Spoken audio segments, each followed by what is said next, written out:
From the following information, we have to prepare a cash flow statement according to direct method and indirect method as per Accounting Standard 3 revised. Working note should form part of your answer. So we have a balance sheet as on 31/12/2013. We also have information relating to 2012, and that is more important for preparing cash flow statement, because only if you have 2 years balance sheet you will be able to find what is the movement in the assets and liabilities. So assets, cash on hand 2012 it is 25, in 30 it is 200, so there is an increase by 175. So that increase is what we are going to analyze. Then short-term investment from 135 it moved to 670. Sundry debtors moved from 1200 to 1700. There is an increase, so it's an outflow. Interest receivable, nothing in 12, so in 13 it is 100. Inventories from 1950 it has come down to 900, so there is an inflow. Long-term investments, no movement, both the years 2500.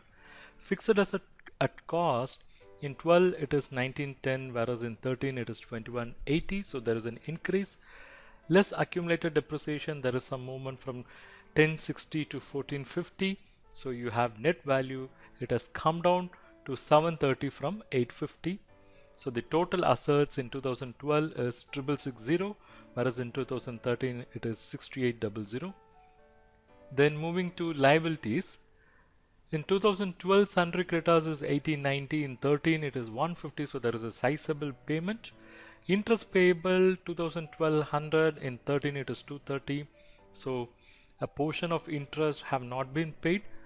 Income tax payable from 1000 it has come down to 400. Long-term debt from 1040 it has moved to 1110. So the total liability has come down from 4030 to 1890. Whereas shareholder funds, share capital 2012 is 1250, whereas 13 it is 1500. The reserves in 2012 is 1380, whereas in 13 is 410. So the reserves balance have come down. I'm sorry, it's a technical mistake. Reserves balance have not come down in 2012, it is 1380, whereas in 13 it is 3410, so there is a manifold increase. Then total shareholders funds in 2012 is 2630, whereas in 13 it is 4950, so there is an increase because of share capital as well as because of reserves. So the total liabilities in 12 is 6660, whereas in 13 it is 6800. Then moving to statement of profit and loss for the period ended 31st December 2013. Sales is 30,650, cost of sales is 26,000, gross profit is 4650, depreciation is 450, admin and selling expenses 910, interest expenses are 400, interest income is 300, dividend income is 200, foreign exchange loss is 40. So the net profit before taxation and extraordinary item is 3350, and the extraordinary item is insurance proceeds from earthquake disaster settlement, which is 180. So the net profit after extraordinary item is 3530, income tax is 300, the net profit is 3230. Additional information: an amount of 250 was raised from the issue of share capital, and a further 250 was raised from long-term borrowings. Interest expense was 400, of which 170 was paid during the period. 100 relating to interest expense of the prior period was also paid during the period. Dividends paid were 1200. Tax deducted at source on dividends received included in the tax expense of 300 for the year amounted to 40. During the period, the enterprise acquired fixed assets for 350. The payment was made in cash. Plant with original cost of 80 and accumulated depreciation of 60 was sold for 20. Foreign exchange loss of 40 represents the reduction in carrying amount of short-term investment in foreign currency designated bonds arising out of a change in exchange rate between the date of acquisition of the investment and balance sheet date. Sundry debtors and sundry creditors includes amount relating to credit sales and credit purchases only. So with this information, we have to prepare the cash flow statement in both the direct method as well as indirect method. So first, For preparing the cash flow statement under direct method, we need certain information. What are the information we require? Number one, we should know what is the cash that is received from the customers. So how we are going to find what is the cash receipt from customer? It is very simple. You have opening debtors balance, you have closing debtors balance. So with sales, you make adjustment for this opening and closing debtors. That is, opening debtors plus sales minus closing debtors is going to give what is the cash collected from customers. We'll do that. Cash receipt from customers, we have sales information which is 3650. With this, let us add opening sundry debtors at the beginning of the year, which is 1200, and let us deduct the closing sundry debtors at the end of year, which is 1700. So we have cash receipt from customers. The next information what we require is what is the cash that has been paid to the suppliers and employees. We have information about cost of sales in the question, which is 26,000, and we also have information about admin and selling expenses, which is 910. So this is the expense that has been accounted for the year, which is 26,910. But when we are talking about cash paid to suppliers, we should know what has been purchased. The information what we have in cost of sales is consumption. So if you want to know what has been purchased, you should add back closing stock and deduct the opening stock. So that should be done as far as the inventory is concerned. But if you are interested in knowing what is the payment, you should add opening sundry creditors and deduct closing sundry creditors. So you will get to know payment. For knowing payment, you should know purchases. For knowing purchases, you should add the closing inventory and deduct opening inventory. And for knowing payment, you should add opening sundry creditors and deduct closing sundry creditors. So we'll do that.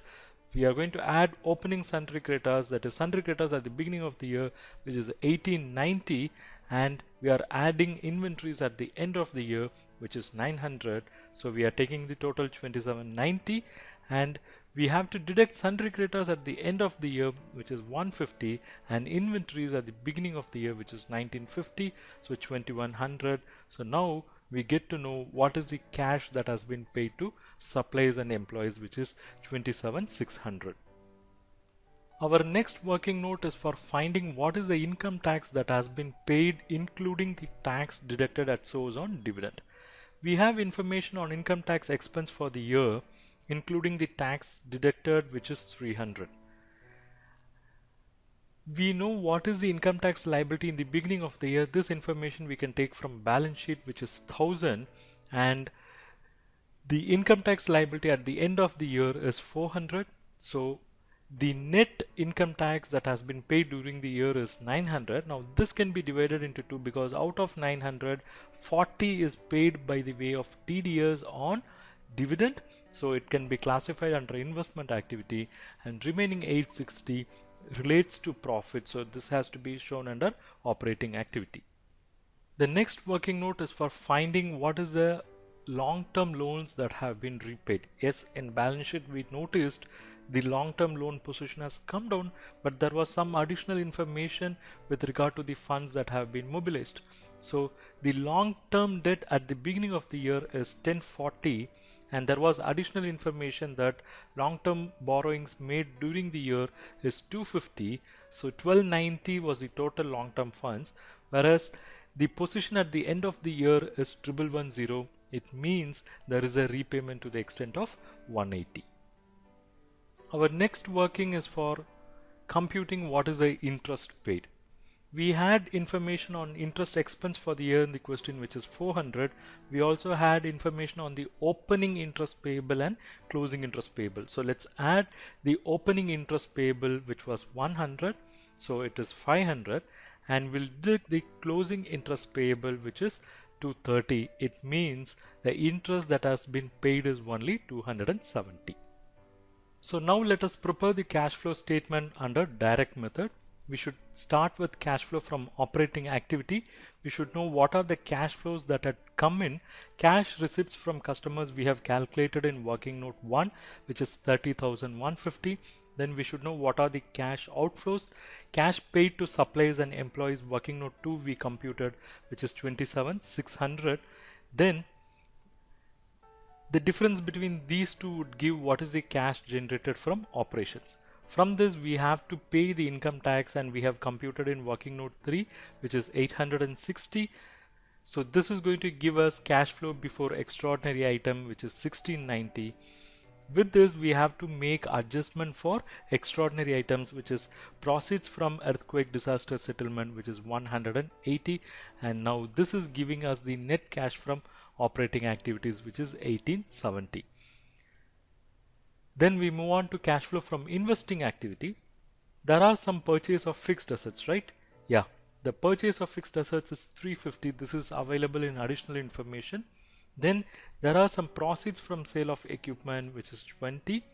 Then interest received is 200. Dividend received is 160. So this is going to give us the net cash from investing activities, which is only 30.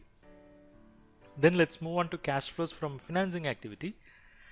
Share capital has increased, so there are proceeds from issuance of share capital, which is 250. Then some long-term borrowings were also raised, that is 250, and there was also some repayment which we have calculated, which is 180, and interest is also paid there, which is 270. Dividend paid is 1200.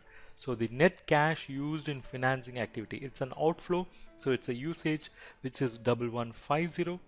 So the net increase in cash and cash equivalents, summing the cash generated or cash used in all the three activities, we get it is 750. So the cash and cash equivalents at the beginning of the period is 160. The cash generated during the year is 750. So cash and cash equivalent at the end of the period is 910.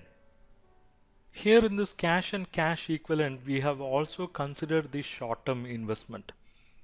So because of considering the short-term investment, there is some effect in the current year, because if you consider the cash and cash equivalent including the short-term investment, you may not get 910. There would be a gap of 40. Let's see what it is. The cash on hand and balances with banks in 2012 is 25, whereas in 2013 it is 200. So the movement is only 175, but we are talking about the range of 910. That's because of short-term investments. In 12 it is 135, in 13 it is 670. Now this is going to cause the problem, because we are going to take the total of cash and cash equivalent.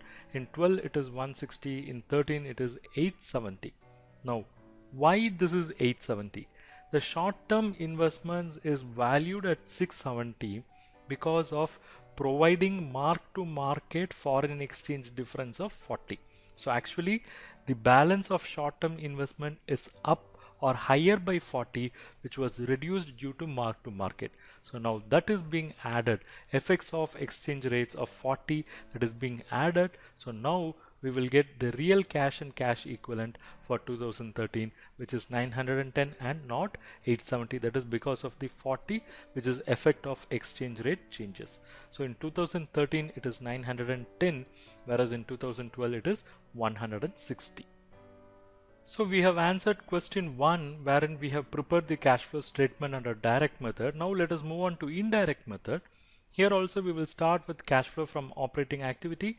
The first one would be net profit before tax and extraordinary item, which is 3350. We have to do certain adjustment. Number 1 is depreciation, which is 450 because of being a non-cash item. Then we have to add back foreign exchange loss of 40. This effect is considered in finally the cash and cash equivalents. Then we have to deduct the interest income earned of 300 because this has to be shown under investment activity. Similarly, the dividend income should also be deducted for capturing under investment activity. Then interest expense paid by the company should be added back for capturing under financing activity, So now we get operating profit before working capital changes. Let us capture the movement in working capital. Number 1, there is an increase in sundry debtors, so that should be captured as an outflow, which is 500. Then there is a decrease in inventory that should be captured as inflow, which is 1050. Then there is a decrease in sundry creditors, it's an outflow, so it is captured as an outflow, which is 1740. So this is giving us cash generated from operations, which is 2550. Now from this we have to deduct what is the income tax paid, and we have calculated which is 860, because of which 40 is adjusted by way of TDS. So the cash flow before extraordinary item is 1690. Now we have to make provision for, or we have to disclose the cash flows associated with the extraordinary item, which is proceeds from earthquake disaster settlement, which is 180, and here we have net cash from operating activities, which is 1870. Now let's move on to cash flow from investing activities. Number one is purchase of fixed assets. There is a cash outflow to the extent of 350 on purchase of fixed assets. Then there are some proceeds out of sale of equipment, which is 20. Then we have information on interest received. This is the interest received which we have deducted under operating activity, so that is added here. Then the dividend received, which was deducted under operating activities, added here, which is 160. So in this way we have net cash from investing activities, which is 30. Then moving on to cash flows from financing activity, there are some proceeds from issue of share capital, which is 250. Then some proceeds from long-term borrowings, which is 250. There are some repayments of long-term borrowings, which is 180, and interest paid on long-term borrowing is 270. This is what we have added back under operating activity, and dividends paid is 1200. So we have net cash used in financing activity, which is 1150. So in this way we can find the net increase in cash and cash equivalent by summing all the three activities, which is 750. With this, let us add the opening cash and cash equivalent. This comprises cash balance as well as short-term instruments, which is 160.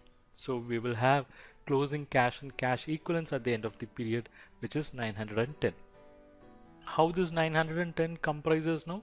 This 910 comprises closing cash balance, then closing balance of short-term investments, and of course the forex gap of 40. Thank you for watching this video. Hope you liked it. If you wish to learn more on this topic, do check our comprehensive online course. I have given the link in the description below. If you like this video lecture, do not forget to click on that like, share and subscribe button with bell icon.